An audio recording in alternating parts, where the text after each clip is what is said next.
who in 2011 was kidnapped by Somali pirates on the first night of a holiday in Kenya with her husband David. And he had been the financial director of Faber and Faber. She was held for just over 6 months before being released when she discovered that her husband had been killed the night that they were kidnapped. And it's a very, very well written book, which I thoroughly recommend. In this house, An Evil Cnedlach, is a superbly written book. And Brian Keenan was an Irish journalist who went to Beirut in 1985, where he was, as Julia says, kidnapped by fundamentalist Shiite militiamen who held him hostage for 4.5 years. And part of that time he was alone, part of the time he was with other hostages, including John McCarthy. And of course, one reads a book like this and thinks, what would I have done in those circumstances? And the concept of isolation, of course, is very close to all our hearts at the moment. I often think that in the context of the film Castaway. I would have been eaten by a wild animal on the first night, or died of exposure, or poisoned myself. And if I'd managed not to do that, I might quite have enjoyed the quiet, the opportunity to think and to wander and to explore. Whereas by contrast, Charles would have built a fully functioning home within a week and 2 schools, including the one he didn't go to, but he would have suffered dreadfully from the social isolation. So one often thinks, what would I have done in those circumstances? Brian Keenan, who was, as I said, journalist, turns out to have been a man of astonishing resourcefulness, both internal and external. It is brilliantly written, and he was, after all, a journalist. But he is able to write objectively, not only about himself, but also about his guards. And one comes to understand in the book that they too are in captivity, not physically, but to a blind ideology. It's written in intimate detail, and nothing in the book is spared, but neither is it voyeuristic. So he talks about his daily trip to the shower, which is also the toilet. But the image which remains is the fact that it was swarming with cockroaches.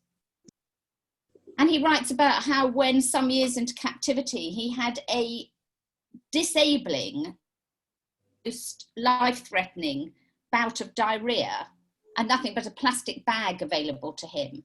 But the image which remains from that is that his fellow hostage treated him with compassion and humanity. And there were 3 images from that book which stand out for me, and I read it a number of years ago, but I still remember each of these vividly, or this is the memory which they left me. First of all, how after the daily monotony of the food he was given, one day he was brought an orange by his captors, and he wouldn't eat it, and he wouldn't let them give it away or take it away, because he simply could not comprehend its beauty and its colour against the dirt and the grime and the cement and the greyness of everything in his life. It's a brilliantly written passage. The second one was how, after being held for a number of years in captivity, he finally thought he was going to lose his life when he was moved by his captors, stifled in the boot of a boiling hot car, taped round and round and round with duct tape so that he couldn't move. And he thought he was going to suffocate. And even now, I think of that passage and it makes one feel suffocated just thinking about it. And the third passage is how his captors beat him up so badly on one occasion that even they were remorseful. It was petty, it was for nothing. And they wanted to know what they could do to make amends to him. And all he wanted was a bath, and they let him have a bath. And he survived. And of all the memes I've been sent recently, for those of you who don't know what a meme is, and I didn't until Saul had to tell me what it was, it's a picture with writing at the top and at the bottom. The one which sticks out for me is one saying, our parents were asked to go to war, we're being asked to sit on the sofa and watch TV. And this book is a reminder that for most of us, this experience of isolation has been boring, For others, it's been horrendous and life-threatening and worse, but most of us are just moaning about our inability to go out.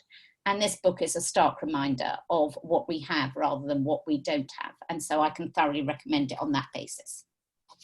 Thank you, Lucy. That's really interesting. And I think as a choice for reading during lockdown, it seems that you're saying that this is actually an inspirational and encouraging book rather than something to make you feel even worse than you might already be feeling. It is absolutely a life-affirming book. And what's astonishing about it for me is his resourcefulness, because I look and I think, would I have thought to do that? You know, he got himself medical treatment on one occasion by breaking a light bulb, the bare light bulb that was in the shower. And he used it to cut in between his toes and then put the blood on a bit of tissue in his ears. And he made his captors believe that his ears were bleeding, and they were invested in saving him, because if he died, then he had lost his utility to them. Yeah. And I thought, I just would never have thought of that. Yeah, amazing. So tell me now about your second book, which is completely different. And although you can see. I tell you, everybody, just hang on a second. I'm going to mute everybody because there is a bit of background noise, and then wait, Lucy, and I'm going to unmute you, okay? Yeah.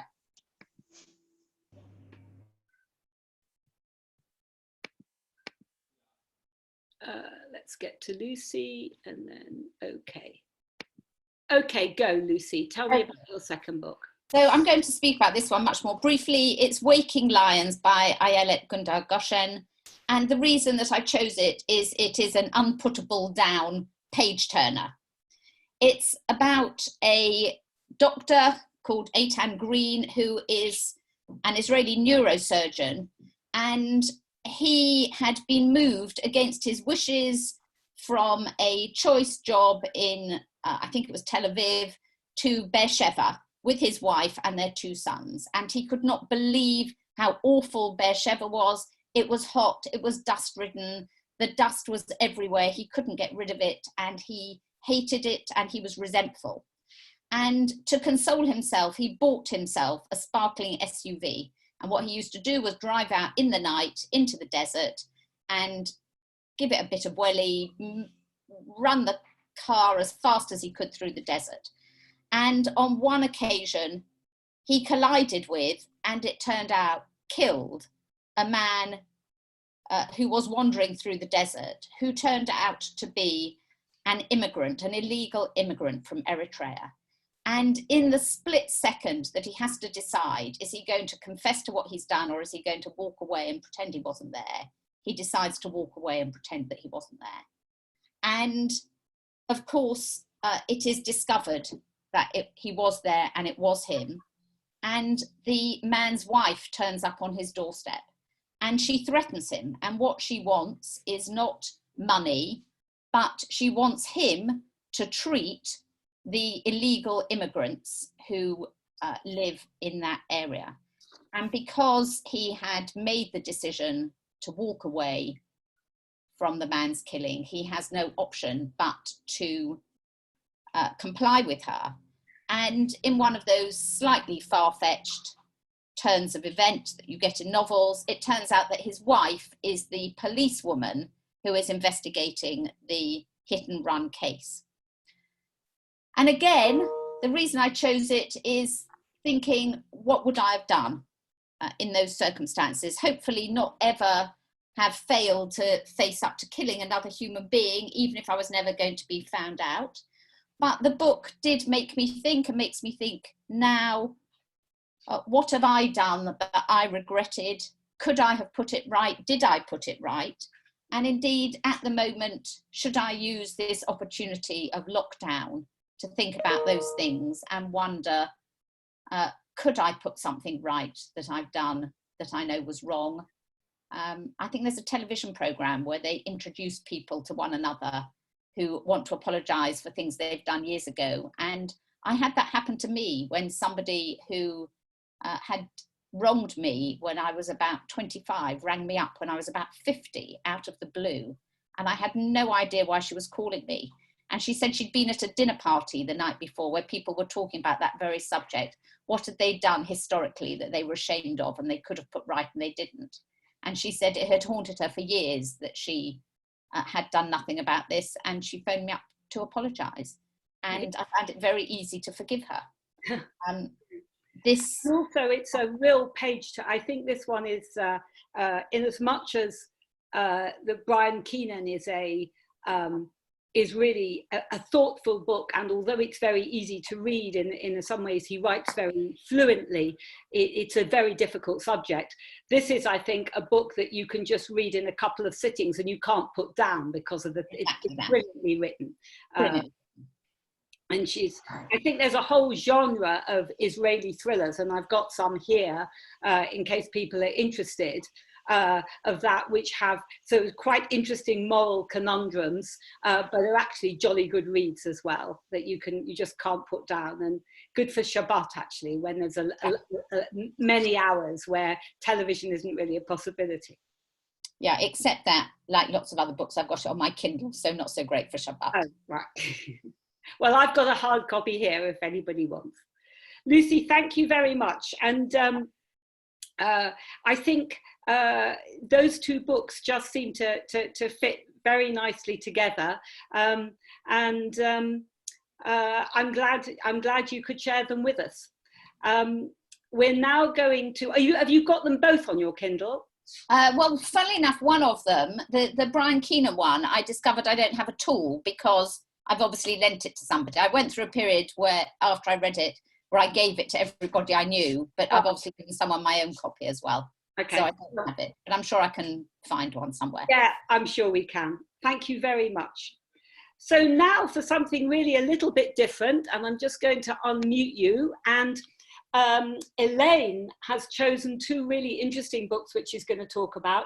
The first is a book that, my goodness, is a blast from the past for me. It's The Good Earth by Pearl Buck. It's a trilogy published, I think, in 1935. And fun enough, it gave me a complete moment of deja vu, Elaine, because I remember it in my grandmother's house in Golders Green on her shelf. And that's where I read it when I was living with her. And I was sure that I bought it to my house, but I can't find it. So I didn't. You can borrow mine. Which was I was very sad about.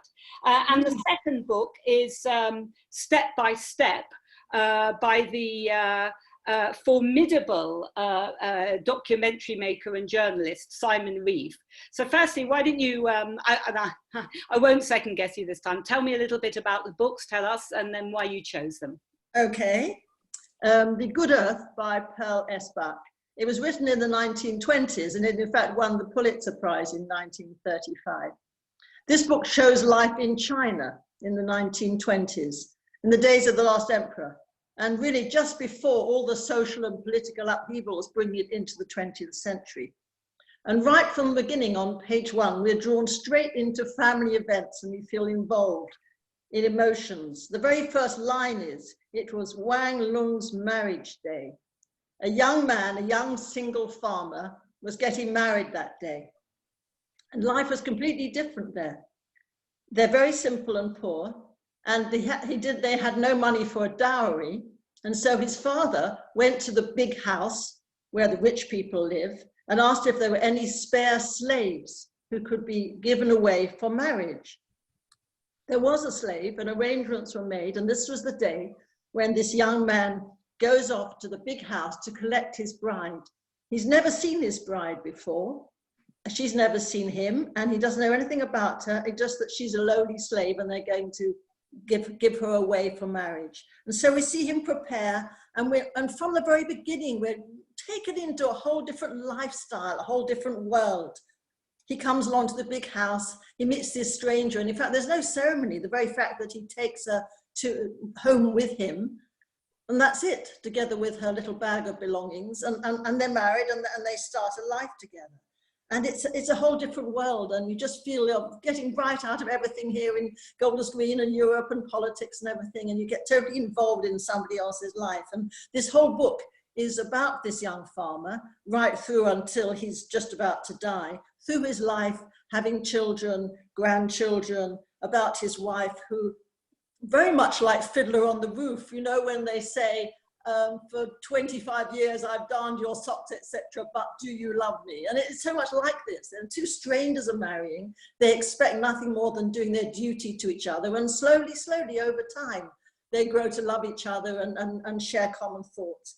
And you see him growing and buying a small plot of land and almost becoming spoilt by it, getting richer clothes. And then his children become spoiled because they're not very, very simple farmers. The whole lifestyle takes you from beginning to end. And I just find it fascinating. And about foot binding, his little girl is quietly crying in a corner. And he says, what's the matter? And he says, Mummy says, I mustn't cry, otherwise I'll upset you. It's because my feet hurt so much. And, you know, you can't imagine it in this day and age. So it just spirits us all away to a different land. I love it. I just love it. That's all I have to say for the minute. And it also sounds the sort of thing, as you say, that in a lockdown particularly, you can just completely forget everything else that's going around you.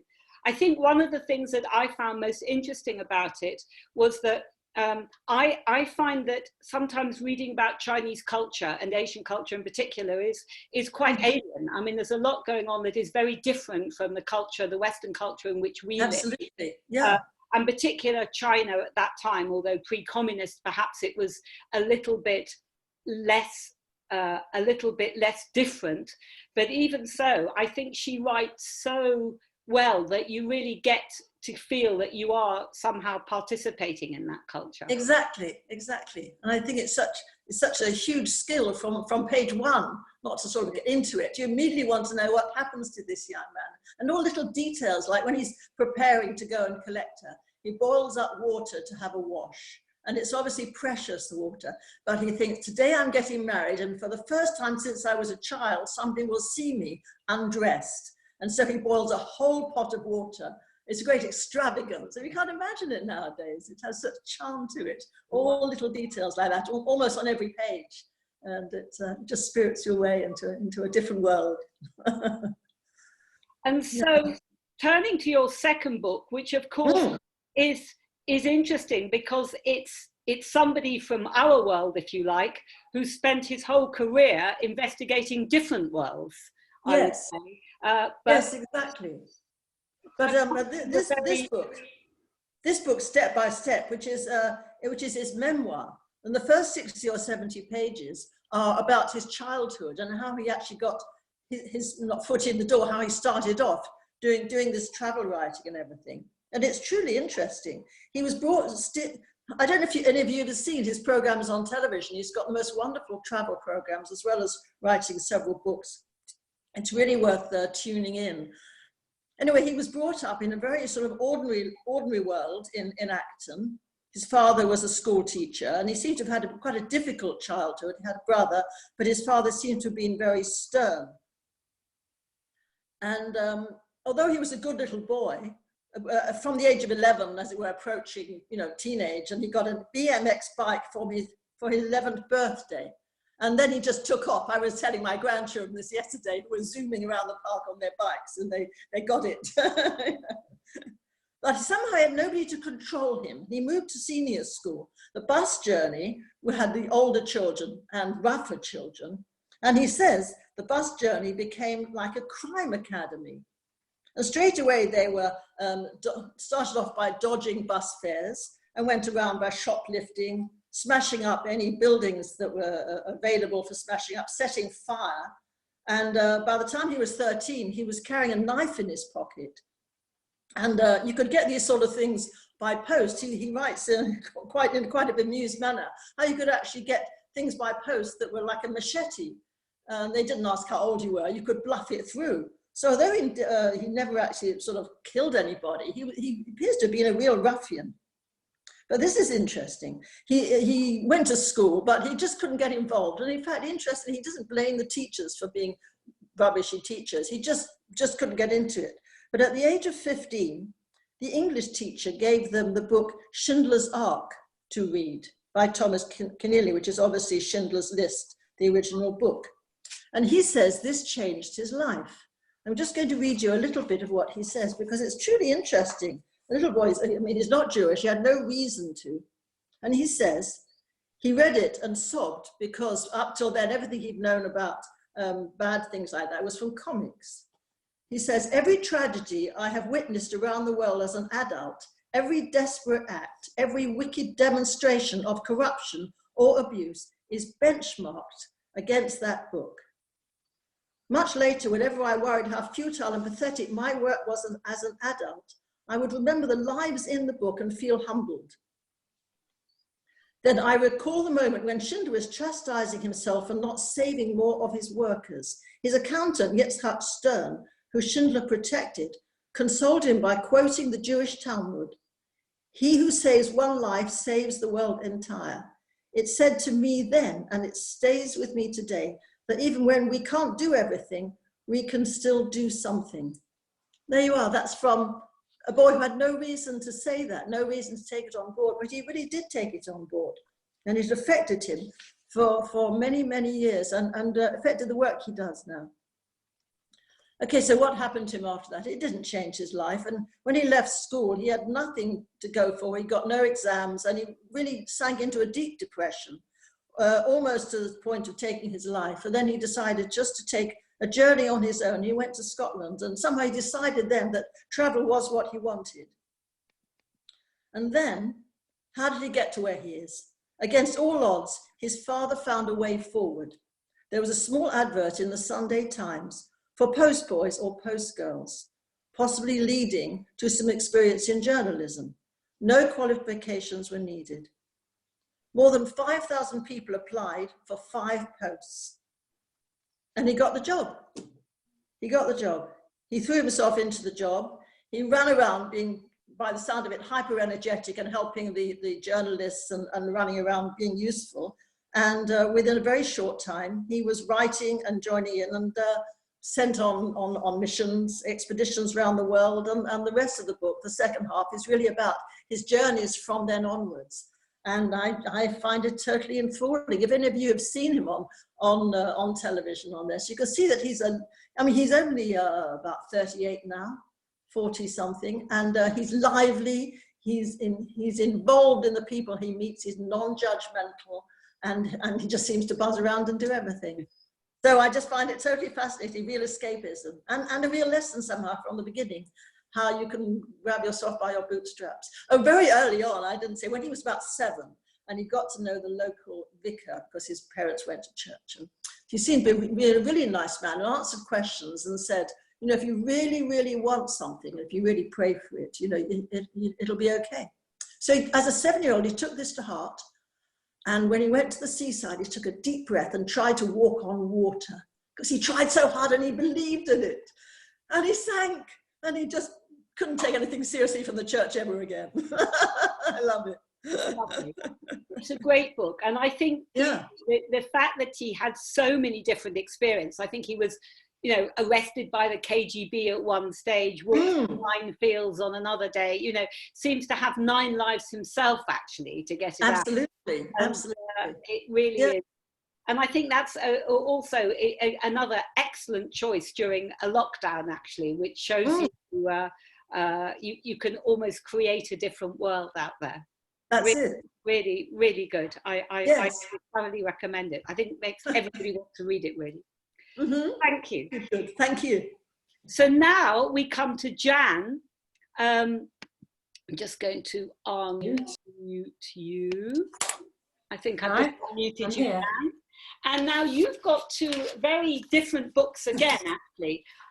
One which I know Jan actually bought me for my birthday last year, I think, and I could not put it down. So I'm really excited for you to talk about it, which is called This Thing of Darkness by Harry Thompson. There it is. And the second book, which is completely different, and I must say I hadn't come across, but looks totally wonderful, called The Running Hare by John Lewis Stempel. I don't know if any of you have come across it, but anyway, Jan, tell us about your choices and what they're about. I have to start by saying that Lucy and Elaine's books make me really want to read them. So I very much hope that you will want to read these books as well, because I've chosen them because I hope everybody else will enjoy them. There you are. Julia's got it as well. Don't be put off, because it is a big book. So it's This Thing of Darkness by Harry Thompson. Harry Thompson is an interesting chap. Very sadly, he died shortly after this was published. He died of cancer in his, I think maybe late 40s, early 50s. He actually was mainly a producer, and he was he started off Have I Got News for You, and he brought together Paul Merton and the full team. I've got them all written, Angus Staton and Ian Hislop. That was his creation, and also he was instrumental in creating the character Ali G. So he's got quite an interesting background. Those were just some of the things he did. He also did a lot of other things. But he was particularly fascinated by Robert Fitzroy and the Voyage of the Beagle. And he'd heard that Robert Fitzroy brought back 4 natives from Tierra del Fuego. And he wanted, Robert Fitzroy's plan was that he wanted to educate them, teach them English. He wanted to convert them to Christianity and then take them back in order that they would work as interpreters, and in his view would, I suppose, improve the lives of the natives. I think he did have their best interests at heart. But the book is actually a thriller, although it's historical fiction. He does say at the beginning, to read it to you, the novel is closely based upon real events that took place between 1828 and 1865. So it's based very closely on the truth. Obviously, we don't know quite where the truth begins, but I mean, a lot of the facts are known to historical facts. It's about his relationship with Darwin, and in the book he comes over as the true hero. He guides Darwin in his taking of specimens, advises them how to mount them, and I've got great admiration for him. In a way, he's a misunderstood character. He has quite an unhappy personal life. He loses his mum very early. His first wife dies. And yet he's the most wonderful captain of the Beagle. He cares for his crew. And later on, he cares about the loss of life at sea in storms. And he was instrumental in starting off the meteorological office, and the actual word weather forecast he coined. But at the time, he was ahead of his time, and he was ridiculed, and there were cartoons about him in Punch. And unfortunately, he died quite a sad, lonely man. But anyway, the main part of the story is the 5 years on the Beagle. And he had recognised that a captain on his own is very lonely on these long voyages, as they were. And he wanted some sort of companion, and Darwin was found to support him. They were totally different men.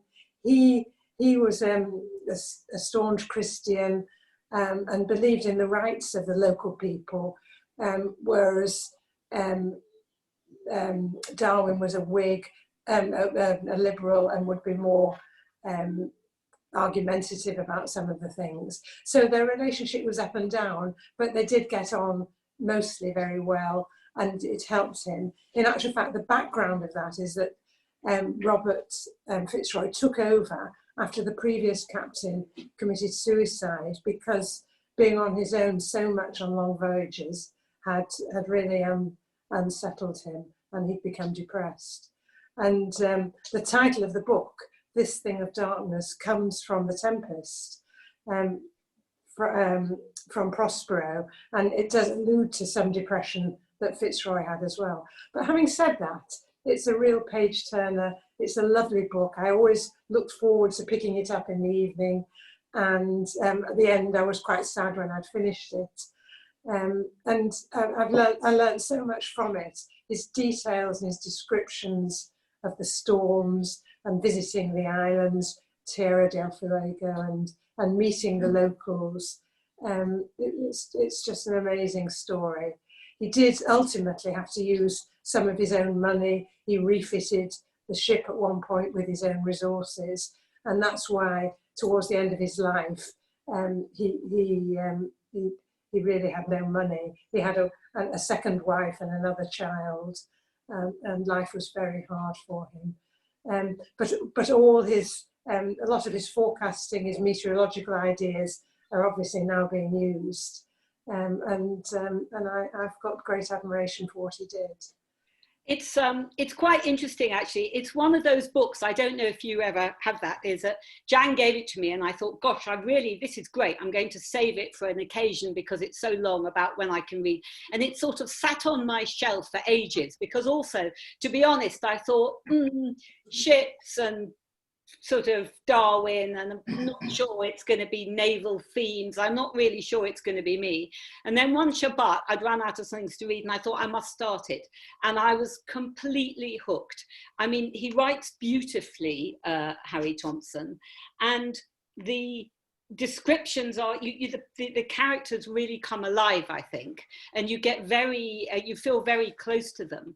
And also, I found fascinating the whole idea of how weather forecasting, how he decided he understood how to forecast the weather, and the whole idea of forecasting weather was completely ridiculed. I mean, he was really made fun of by all the leading scientists of the day, and people the Royal Geographic Society thought he was just a complete lunatic for even suggesting that one could forecast the weather.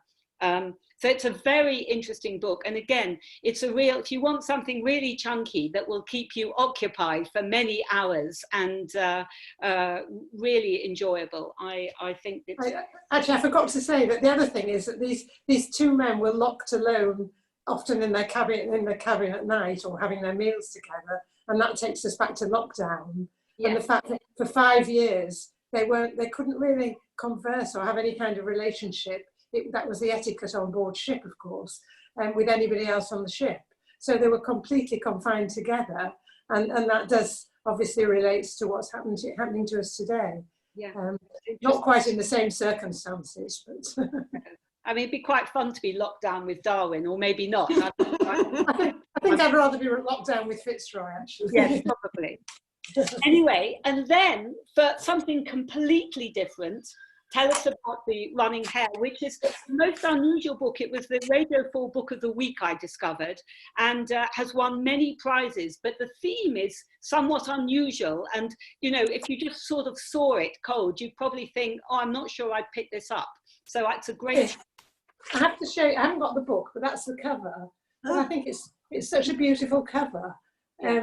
I found that quite inspiring. John Lewis Something is a very interesting chap. He's an English farmer writer on the English-Welsh border, and his family have farmed there for 700 years. He can trace them back, which not many of them. Just like most of us can trace our 700 years in England. Yes. But he absolutely loves the countryside. He loves the farm. He's grown up as a child there, so he knows a lot of the folklore of the area, a lot about the birds and all the mammals, the wildflowers, and he really believes in what he does. I've read quite a lot of his books, and the two I would recommend are The Running Hare and Meadowlands. And he won the Wainwright Prize for Meadowlands. The Running Hare was, in the year it was written, was shortlisted for the Wainwright Prize. That's a travel and natural history prize, if you're not familiar with it. But funnily enough, the year that it was recommended, it was shortlisted. He didn't win it for this book, but he won it for another book. He also writes First World War books relating to nature as well. So he writes really beautifully, poetically, with humour, never boring. I've read quite a few nature sort of books, but this never drags. It's always worth picking up, and also you can pick it up and put it down. And he's done a lot of research. He writes in a lot of detail about maybe it's the badger or the fox, and I always find there's something interesting. And I mean, I love the outdoors, but it's just they're just beautiful books. So this particular book, it was a project that he set about. He wanted to try to farm in the old way to see how it works. He's obviously hates the use of pesticides and fertilizers, which are killing the soil. Some of his neighbours don't have any earthworms in the soil. A lot of the birds have now gone that he knew as a child. The wildflowers have gone. So he rents a 4-acre field, actually away from his farm, because it's better. It's in Herefordshire. It's better land for growing wheat, and he sows within his wheat wildflowers, and he watches the birds and the animals come back. And there's a lot of detail. He writes it a bit like a diary. Over a year, he records what happens every month in a different chapter. So he's encouraging the wildlife, the toads, the earthworms, the special sort of partridges that he brings back. And also, I mean, he's a bit snippy about his neighbours' farms, but they don't like him because they think that his weeds are going to affect their crops. And so they're very resistant. But actually, they sort of rub along together. But ultimately, his reward for all this is seeing hares run across the field. And he just writes so lyrically. I just find it a real pleasure, and I'd be delighted to lend out these books when I've got them. I'll have the two when I have them back, which should be soon. Oh yes, yeah, that's right. Neil's reminding me. So for us being locked down at the moment, the idea is that if you're missing the country, this is going to bring the country back into you. And when you read the books, you can smell the grass and hear the birds. I just love it. I just love them. When the Sunday Times was, I think, when it chose it as its book of the week, it talked about the exquisite prose, and I had a quick look at some of the chapters, and he does write beautifully. And I think one of the things that resonated for me during lockdown is that one of the good things, if there's any good thing that's coming out of this rather horrid situation, is that the pollution is clearing, people are going back, their gardens have never looked better, and people are actually looking at really engaging more with nature now, but in a much more natural way, because you can't get pesticides, you can't get fertilizers, so you're looking at your garden in the most basic way, and also seeing, and we've noticed here, just in our garden in Golders Green, the number of birds that are coming to the bird table since there's no, the noise pollution has stopped, and some of it's extraordinary. You can actually, it's amazing that, yes.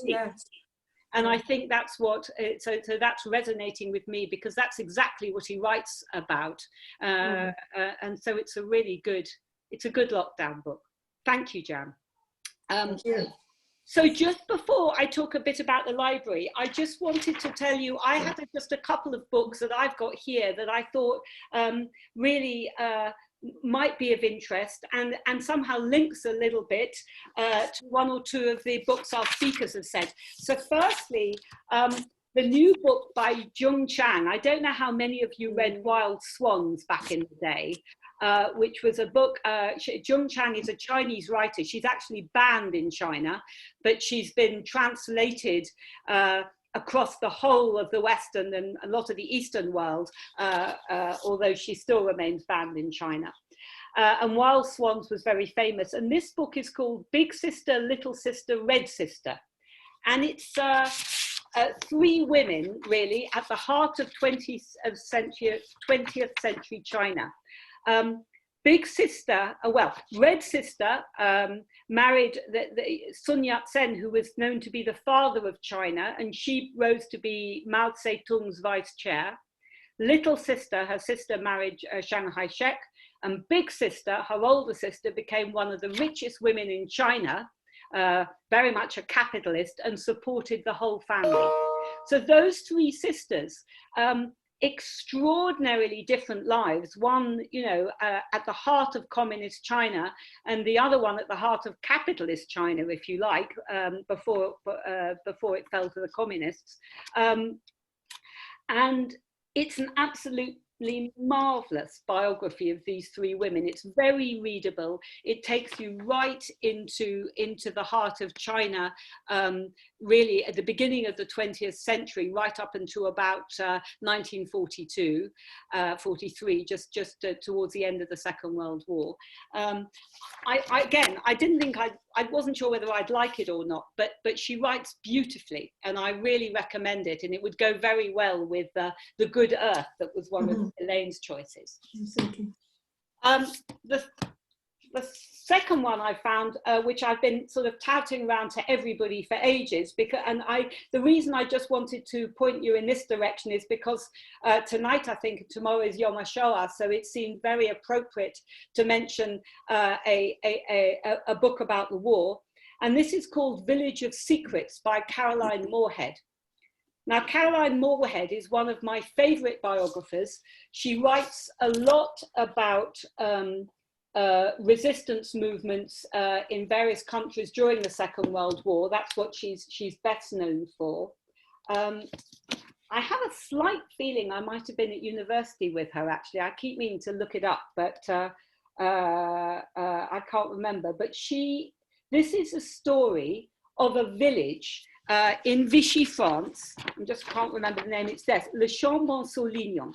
It's high up in the mountains of the Southern Massif. And this village, almost without planning, took a decision that they would hide, they would hide mainly Jews, people who were running away from the Nazis, mainly Jews in occupied France. And somehow, without really, as I say, any planning, as a whole, they managed to save several thousand Jews. Not one single person was denounced, not one single person was informed, no one broke ranks, and this whole village was honoured by Yad Vashem after the war. And it is actually an extraordinary story, because after all, there were several hundred people, maybe nearly 1,000 people living in this village. And through their ranks, they saw literally several thousand Jews, men, women, and children coming through, together with Allied airmen who'd crashed and were trying to escape out of occupied France. And they took almost a communal vow of silence, not only to help these people, but to make sure they were never betrayed. And not one single person was betrayed by them. And she's a terrific writer. And if anybody wants to borrow it, I've got that and several other of her books as well. So I would really recommend it. And finally, just because I just have to, although you may all be thoroughly fed up with it, Pale Rider by Laura Spinney is an absolutely brilliant pandemic of the Spanish, a brilliant account of the Spanish flu pandemic of 1918. It's called The Spanish Flu of 1918 and How It Changed the World. And actually, it's not a bad thing to read, because you may have seen David Aronovich in the Times today saying that after the Spanish flu, we got the roaring 20s, when everybody just threw off their hats and had a very good time. What's interesting about this book, Pale Rider, is how the flu epidemic in 1918 went across the whole world, much the same as Corona is doing today. But it did come to an end. So maybe it's a good book to read. So what we're going to do is I've got a list, I can share my screen now, of all the books that we've just discussed. You can probably see it there on my screen, and I'm going to send it round to you by email, so everybody will have all the books. If you would like to borrow any book, or indeed have another book that you think someone might have, we're not going to make it complicated. Just email me and I will make sure, I will try to make sure that you get it. Either when you're on your walk, you can pick it up from my front door, or I'm more than happy to walk round to other people's front doors and drop them in. And then, and we'll just all take turns. I would also say that we've got some guidelines that will go with it that Dina very kindly, I don't know if you can see that on my screen, but Dina very kindly has helped me compile. And it's really just a matter of wearing gloves, and also when you collect your book, just leaving it for 24 hours or 12 hours really, just to make sure that there's no more virus on it. Very unlikely there would be, but we want to be perfectly strict about this. So I'm now just going to unmute everybody. Here we are. There's lots, so I'm going to unmute everybody.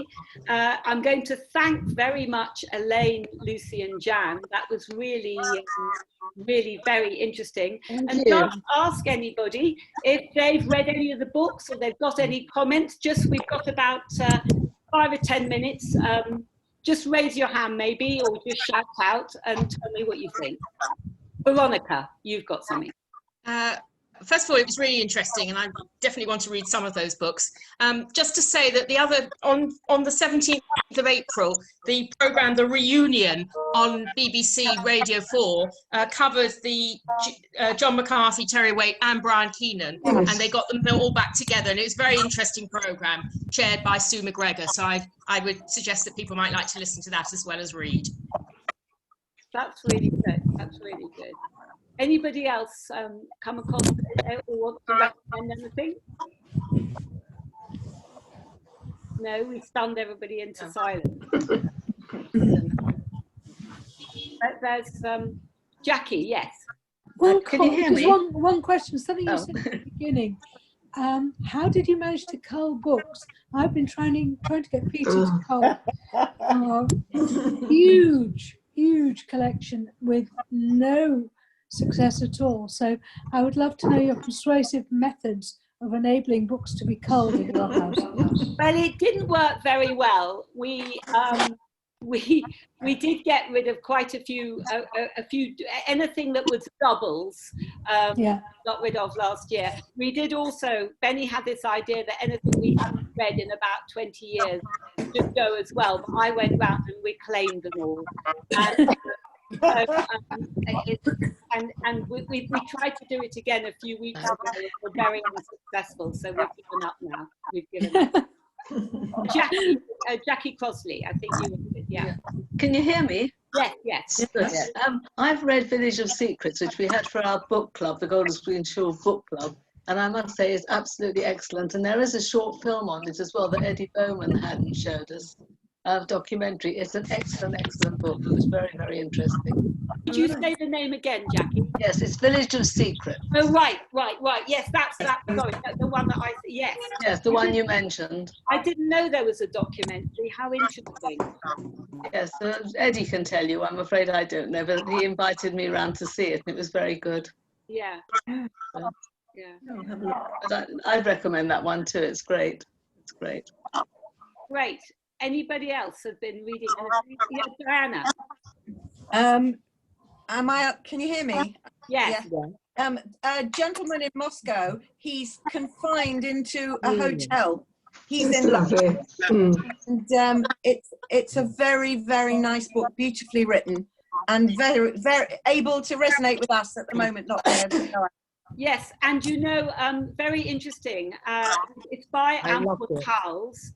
That's right, Towles. And Diana, I've just finished actually his first one, which was something like and at the end of civilities or something like that. Yes. And it's very good. It's also excellent. Can I just ask, something flashed up about, was it collecting books? I've got books we want to get rid of, Do you know of anybody who would collect them at the moment? Yes, so on the chat, Ellen Bernstein just come up to say Langdon are normally delighted to collect any surplus books, which they involve their service users in selling online. You know, Langdon is a learning disability. Oh, yeah, yes. Yeah. So if you've got books Thank you you. can get rid of, Langdon apparently is the place to go to. Yeah. Yeah. Hello. Can I just say hello to Ruth Conn, who's looking in from Jerusalem? I don't know if anybody realised. Very nice. I spoke to her this morning. I'm glad she's looking in. Ruth, I saw you. I'm very sorry to say that I'm afraid I think it's going to be unlikely we can join you to the library. Although at this stage I would be more than happy to come and deliver a book to your home. Good. So listen, everybody, we're just about up to the hour, which is all we've got on this Zoom. Thank you so much for joining us. Thank you. I hope you enjoyed it, and very much. If people do, then we might do it again in a couple of weeks' time. Yes, please. Lovely. Really interesting. Thank you. Thank you very much. Thank you. Email me afterwards if you want to borrow any of the books, and we'll sort it out. Yes. Yeah, have a great day. Thank you. Bye. Bye. Thank you.